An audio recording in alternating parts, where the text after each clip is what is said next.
tuntutan dari para guru honorer dan tenaga kependidikan TNG usia 35 tahun ke atas supaya diangkat menjadi PNS tanpa melalui tes semakin menguat. Tidak hanya guru honorer K2 yang menyuarakan tuntutan tersebut, namun yang non-kategori pun kian getol. Mereka bahkan lebih gencar melakukan pendekatan di tingkat pusat.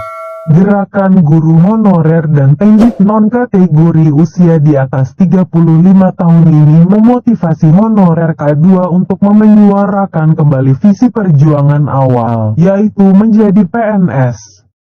Menolak PPPK pegawai pemerintah dengan perjanjian kerja. Pasalnya, belakangan sebagian honorer K2 sudah terpecah-pecah karena cukup banyak yang berebut menjadi PPPK. Koordinator Daerah Perkumpulan Honorer K2 Indonesia (PHK2I) Kabupaten Kediri Joko Priyanto mengatakan, masalah honorer K2 harus segera diselesaikan dan dituntaskan dengan mengangkat mereka menjadi PNS tanpa tes. Langkah itu menurut Joko sebagai tanda penghargaan dan pengabdian honorer K2 yang telah dilakukan sejak puluhan tahun kepada negara.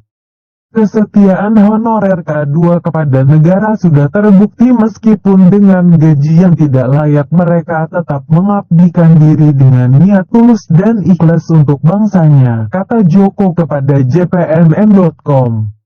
Senin, 25/1. Dengan pengorbanan honorer K2 ini, lanjut Joko, sudah selayaknya negara memberikan penghormatan dengan mengangkat mereka menjadi PNS tanpa tes.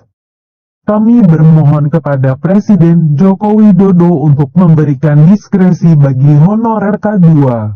Honorer K2 bukan tiba-tiba ada tetapi lahir dari regulasi pemerintah, ucap Joko. Dia menyebutkan, dari 439 ribuan honorer K2 yang tertinggal saat seleksi CPNS 2013 masih sekitar 370 ribu yang belum mendapatkan status aparatur sipil negara (ASN).